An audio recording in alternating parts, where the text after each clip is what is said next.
اس لیے سمجھنا بہت ضروری ہے کہ صحیح چیز کیا ہے۔ اسی طرح فرقے ہیں، اب آپ دیکھیں کہ اگر ایک اسکول آف تھاٹ ہے، اس کے اندر اس کا نام ہے بریلوی، اس کے اندر بھی 40 فرقے موجود ہیں، ٹھیک ہے، وہیں سے کسی نے کچھ اور ڈائیورٹ کر لیا، کچھ اور کر لیا، چینجز آتے گئے اور وہ فرقے بنتے گئے۔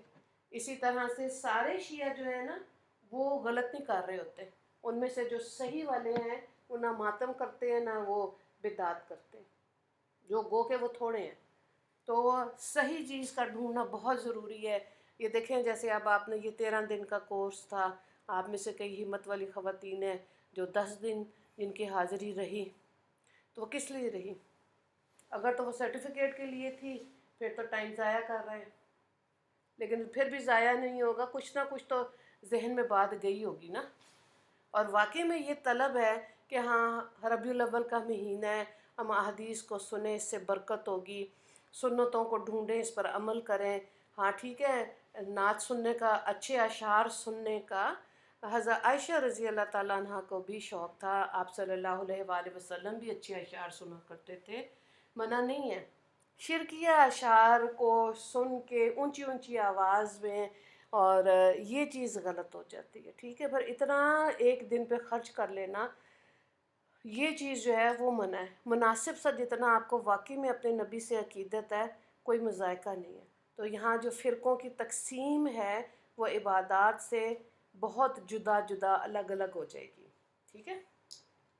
اس لیے اس کو یہ فکر رکھنی ہے کہ یہ جو حدیث پاک ہے جس کو بخاری و مسلم نے روایت کیا کہ حوض کوثر پہ وہ لوگ جنہوں نے آپ صلی اللہ علیہ وآلہ وسلم کے دنیا سے جانے کے بعد نئی نئی چیزیں ایجاد کی تھیں، وہ حوض کوثر میں بالکل سامنے نہ آئے ان کے۔ تو ظاہر ہے کہاں ہم تو یہ امید رکھتے ہیں نا کہ اللہ کی رحمت سے ہم جنت میں جائیں گے، حوض کوثر پہ آپ صلی اللہ علیہ وآلہ وسلم کے ہاتھ سے پانی مل گیا، پیاس بجھ جائے گی۔ اور وہاں پہ اس میں یہ بھی ہے کہ حوض کوثر پہ چھوٹے چھوٹے پیالے ہوں گے چاندی کے، اور ان چاندی کے پیالوں میں سے آپ صلی اللہ علیہ وسلم خود اپنی امت کو پیالے میں پانی ڈال کے دیں گے۔ سبحان اللہ، کتنی اعلیٰ بات ہے نا یہ۔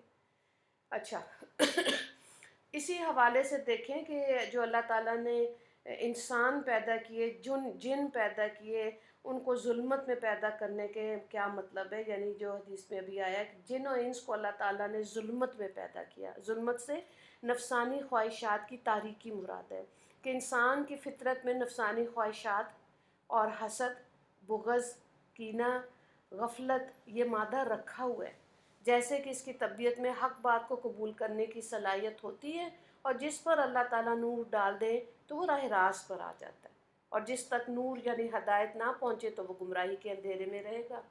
تو اس نور سے آیات اور دلائل اور ہدایت مراد ہے، ٹھیک ہے۔ اسی لیے کہتے ہیں کہ اللہ کی محبت اور ہدایت یہ اللہ سے ہم نے مانگنی ہے، تاکہ اللہ تعالیٰ یہ دیکھنا چاہتے ہیں کون اس کا متلاشی ہے، کون ہدایت چاہتا ہے، کون اس کا تقاضا کرتا ہے۔ تو اس لیے یہ دعا اپنی دعاؤں میں ضرور شامل رکھیں کہ اللہ تعالیٰ ہمیں ہدایت یافتہ لوگوں میں شامل رکھے، اور ہر صبح ہر شام ہدایت میں اضافہ فرما دے۔ اچھا جی، اگلی حدیث پاک جو ہے نا یہ باب ہے اس میں کہ خیر کی طرف رہنمائی کرنے والا اجر و ثواب میں اس پر عمل کرنے والے کی طرح ہے۔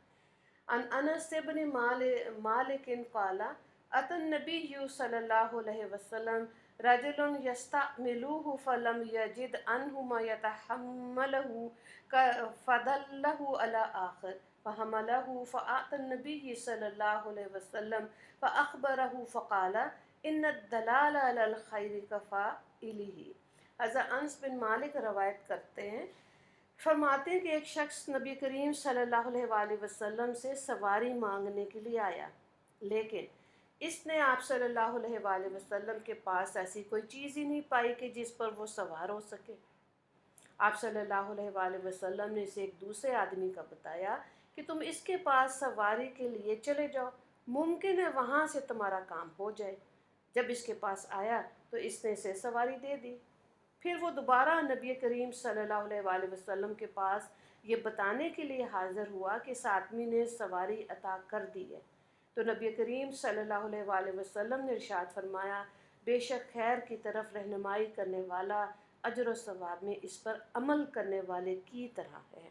ٹھیک ہے، یعنی کہ آپ کے پاس سواری نہیں تھی تو آپ نے رہنمائی کر دی اس کے پاس، فلانے بندے کے پاس چلے جاؤ تمہارا کام ہو جائے گا. تو کیا ہوا، رہنمائی کی نا. اسی طرح دیکھیں جس طرح ہم استخارہ کرتے ہیں. استخارہ کیا؟ مشورہ، اللہ سے مشورہ. تو ہم نے تو استخارے والی دعا جو ہے وہ صرف بچوں کی شادیوں کے لیے رکھی ہوئی ہے. حالانکہ اس کو آپ روز بھی پڑھ سکتے ہیں استخارے کی دعا کو، کہ یا اللہ سارا دن 24 گھنٹے یا مغرب تک جتنے معاملات دنیا اور آخرت کے حساب سے بہتر ہیں وہ میرے لیے آسان فرما دے، اور جو میری دنیا اور آخرت کے حساب سے بہتر نہیں ہے ان کی طرف سے میرا دھیان ہٹا دے. ٹھیک ہے، یہ کیا چیز ہے؟ اللہ سے مشورہ، جو اللہ سے مدد مانگی ہے، اس کو کہتے ہیں استخارہ. اور استخارے کی دعا کہ دیکھیں الفاظ کتنے خوبصورت ہیں. پھر بعض لوگ یہ سمجھتے ہیں کہ دوسروں سے استخارہ کر سکتے ہیں. نہیں، خود کریں. خود استخارے کی دعا کو پڑھنا معمول بنائیں. اور میں نے ایسی بھی عورتیں دیکھی ہیں جو اللہ سے دعا مانگ کے استخارہ کر کے پھر گفتگو کرتی ہیں، بولتی ہی نہیں ہیں وہ زیادہ. وہ پہلے استخارہ کرتی ہیں پھر بات کرتی ہیں، مختصر سی بات ہوگی بس. ٹھیک ہے. اچھا، اب اس کو تو یہ جیسے پہلے بھی ذکر کیا کہ رشیا کے جو مسلمان تھے وہ اس کو اشراق کے 2 نفل کے ساتھ نفلی نماز کے اندر آپ 2 3 4 زیادہ نیتیں کر سکتے. اچھا، روزے میں نہیں کر سکتے. روزے کے اندر آپ نے بتانا نیت جو کریں گے اس کا پتہ ہونا چاہیے کہ رمضان کے فرض روزے کی قضا ہے، یا ہم ایام 20 کے، کل سے ایام 20 کے روزے شروع ہو رہے ہیں، 13 14 15 ربیع الاول. ٹھیک ہے، سب رکھیں. نبی کریم صلی اللہ علیہ وآلہ وسلم رکھا کرتے تھے پیر اور جمعرات کا روزہ. ٹھیک ہے، یہ بھی وہ رکھا کرتے تھے. تو پھر علماء کرام یہ بتا رہے ہیں کہ ربیع الاول کو جو عید منا رہے ہیں تو پیر والے دن جو یہ تھا کہ پیدائش ہوئی تو پیر والے دن تو آپ صلی اللہ علیہ وآلہ وسلم نے روزہ رکھتے تھے. عید والے دن تو روزہ منع ہے. ٹھیک ہے، دلائل سے بات کو واضح کر رہے ہیں علماء کرام کہ سمجھیں ربیع الاول کی حقیقت کو سمجھیں، اس طرح سے آپ وہ دن گزاریں. اچھا، تو پھر آپ یہ دیکھیں کہ جب بھلائی کی طرف بلانا ہے تو اچھی، اب اس میں استخارہ تو چلے ہو گیا نا ان لوگوں کے لیے، پھر زندگیاں آسان ہیں. آج کے دور میں بھی عورتیں تحیۃ الوضو کے ساتھ جو عورتیں پڑھتی ہیں، تحیۃ الوضو کیا؟ وضو کے بعد 2 نفل ہوتے ہیں تحیۃ وضو کے، اس کو تحیۃ الوضو کہتے ہیں. وضو کے ساتھ 3 4 نیتیں کر کے آپ نفل پڑھ سکتے ہیں. اس میں استخارہ، حاجت اور شکرانے کے نفل، یہ ساری نیت کر کے بھی آپ وہ 2 نفل پڑھ سکتے ہیں. اللہ نے اس کا اجر و ثواب دینا. ٹھیک ہے. اب جب یہ آپ اس طرح سے پڑھیں گے 2 نفل تو وہ بھی بہترین ہے. اور جب آپ کسی سے مشورہ، جب آپ نے سنا نا دنیا میں ہم کیا کہتے ہیں، جب کسی سے کوئی نہ پاس و دیواروں سے مشورہ کر لو، تو استخارے کے ساتھ علماء کرام ہماری رہنمائی یہ کرتے ہیں کہ آپ مشورہ بھی ضرور کریں. اب آپ نے مشورہ کیا کسی بھی کام میں، اپنے دنیا کے گاڑی لینی ہے، گھر لینا ہے، بزنس کرنا ہے، بچے کا اسکول کا ایڈمیشن ہے، کہاں کرانا ہے، سبجیکٹس کون سے لینے، مشورہ. جس سے مشورہ لے رہے ہیں نا وہ اس کے اندر خیر خواہی ہونی چاہیے، دینداری ہونی چاہیے، یہ مزاج ہونا چاہیے کہ میں نے کسی کو غلط راستے پہ نہیں ڈالنا، صحیح مشورہ دینا ہے. یہ حدیث پاک بھی اسی بات میں ہے کہ صحیح مشورہ دیں.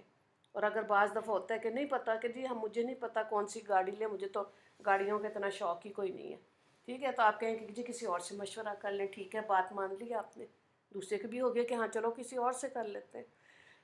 لیکن بعض خواتین کے مزاج میں یہ ہوتا ہے کہ دوسرے کو دھوکہ دے کے بڑی خوش ہوتی ہے، میں نے تو اس کو ایسا مشورہ دیا سٹپٹا گئی ہوگی، وہ ڈھونڈتی رہی ہوگی، سوچتی رہی ہوگی. تو اس میں کس کا نقصان ہے؟ غلط بتانے والی کے لیے وہ گنہگار ہو رہی ہے، دوسرے کے لیے تو خدا ہے، اللہ ہے، اللہ کی ساری مخلوق ہے، اللہ ضرور اس کے لیے راستہ آسان کرے گا. تو یہ کوئی بڑائی کی بات نہیں ہوتی میں نے کسی کو دھوکہ دے دیا، میں نے اسے غلط مشورہ دیا، پریشان ہو رہی ہوگی سارا دن. اس کا مطلب ہے کہ ہم اس عورت کے اندر حسد، کینہ، بغض ہے جو دوسروں کو غلط مشورے دیتی پھر رہی ہے.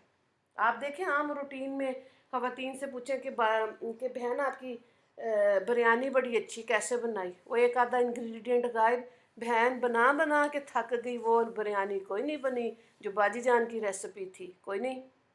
کیوں؟ کیونکہ ایک آدھا انگریڈینٹ کھا لیا ہے، ایک آدھا سٹیپ جو کہتے ہیں نا، اب آپ چولہا آہستہ کر دیں، اب پیاز بھون لیں، اب ایسے کر لیں، کوئی ایک آدھا سٹیپ بھی نکال دیا بیچ میں سے۔ اسی طرح میں دیکھتی ہوں وہ جو عورتیں کروشیا کسی کو آتا ہے، نیٹنگ آتی ہے، کپڑوں کی سلائی کٹائی نہیں بتا رہی ہوتی کہ میرا جیسا تو نہ کہیں اس کا بن جائے، اور حدیث پاک کیا پڑھ رہے ہیں۔ یہ مزاج نہیں ہونا چاہیے، کہیں اور سے اللہ اس کی مدد کر دے گا۔ اللہ کی تو مخلوق اتنی بڑی ہے، تو آپ کے پاس جو خیر کا موقع آیا تھا اس کی اچھی رہنمائی کرنی چاہیے۔ ایک خاتون تھی، وہ جاننے والی میری فرینڈ، پیزا بنانے کا بڑا شوق تھا، جب کہ پوچھتی تھی تو کوئی نہیں اس کو صحیح بتا رہا، کہتی میرا ویسا بنتا نہیں۔ وہ اللہ کی طرف سے امریکہ چلی گئی، وہاں ریسٹورنٹ لوگوں سے پوچھا، خیر بنایا، کہتی ایک ٹائم وہ اچھا بن گیا۔ اب لوگ اسے پوچھتے تھے کہ جی بھابھی بتائیں کیسا ابھی اس میں بنایا، کہتی میں سب کو بتاتی تھی۔ اور پھر یہ ہوا کہ اللہ کہتی اللہ نے میرے پیزے میں اتنا ذائقہ دے دیا، اتنا اچھا بنتا تھا، کیوں؟ دوسروں کو بتانے۔ تو دین ہمارا کیا ہے؟ جو آتا ہے دوسرے کو بتائیں، پھر آپ دیکھیں کہ اللہ اور آپ کی زبان میں اثر اور زیادہ، جو آپ کے پاس وقت ہے، علم ہے، اور آپ کے پاس ہنر ہے، جو چیز بھی ہے وہ دوسرے کو دے، ٹھیک ہے؟ پھر یہ ہے ہمارا دین۔ دین اپنی نعمت جو آپ کے پاس نعمت ہے اس کو پھیلانے سے، دوسرے کو دینے سے زیادہ ہو جائے گی، نہ کہ چھپانے سے، ٹھیک ہے؟ یہ ضرور آپ اس کو مد نظر رکھیں اس بات کو۔ اگلی حدیث پاک دیکھیں، ابی موسیٰ الاشعری عن النبی صلی اللہ علیہ وسلم قال اشفعوا او تعجزوا ولا یکزی اللہ علی لسان النبی ما شاء۔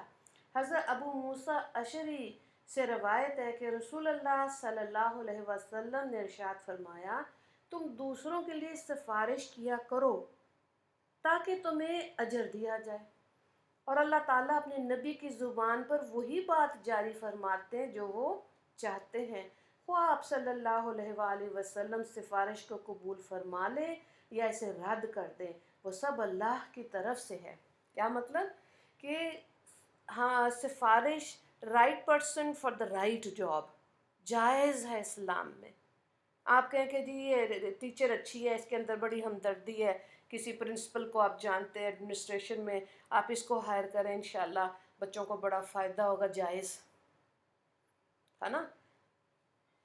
اسی طرح کسی بھی ڈپارٹمنٹ میں آپ کسی کو آلریڈی جانتے ہیں، کوئی ایسا مرد عورت مل گیا، اس کی سفارش آپ نے کی کہ یہ حقدار ہے اس کام کا، اور وہ واقعی میں جو ڈپارٹمنٹ کا ہیڈ ہے، جو اونر ہے، وہ اس کو پھر رکھ بھی لے، سمجھ بھی آ جائے بات، تو پھر یہ پہلی والی حدیث جو ابھی ہم نے پڑھی تھی نا، خیر خواہی والی، یہ اس میں بھی آ جاتی ہے، سفارش بھی جائز ہے اسلام میں۔ ہمارے کیا ہوتا ہے، جاننے والے کو ایک ڈپارٹمنٹ میں بھرتی کری جا رہے ہیں، سبجیکٹ نالج ہے کہ نہیں؟ اللہ ماشاء اللہ، مجھے تو یہ حیرت ہوتی ہے اسکولوں میں جا کے، جو ٹیچر فارغ ہوتی ہے، کوئی اسلامیات کی ٹیچر نہیں آئے، ان کا جی جائیں یہ سبجیکٹ آپ پڑھا لیں، اسلام یاد جیسا سبجیکٹ، ٹھیک ہے؟ خود سورہ اخلاص پڑھنی بھی نہیں آتی، اور آپ نے کسی ایسی ٹیچر کو دے دیا جس کو سمجھ ہی نہیں ہے، تو کیا وہ حق ادا کرے گی اس مضمون کا، اس 40 منٹ کا، اس بچوں کے اندر جو ضرورت تھی کہ ان تک علم پہنچے؟ نہیں، کیونکہ وہ اس کے لیے، اس کو آتا ہی نہیں ہے وہ کام۔ تو سفارش صحیح حقدار کے لیے جائز ہے، اس کو آپ کر سکتے ہیں، لیکن ہمارے ہاں اس کا بالکل الٹا حساب چل رہا ہوتا ہے کہ کسی ایسے بندے کو ڈال دیا جس کو نو ہاؤ ہے ہی نہیں، یہ غلط ہو جاتا ہے، ٹھیک ہے؟ پھر آپ دیکھیں اگلی حدیث پاک کیا ہے، عن ابن عباس قال قال رسول اللہ صلی اللہ علیہ وسلم فقیہ اشد علی الشیطان من الف عابد۔ حضرت عبداللہ بن عباس سے روایت ہے کہ رسول اللہ صلی اللہ علیہ وآلہ وسلم نے ارشاد فرمایا، ایک فقیہ یعنی باعمل عالم دین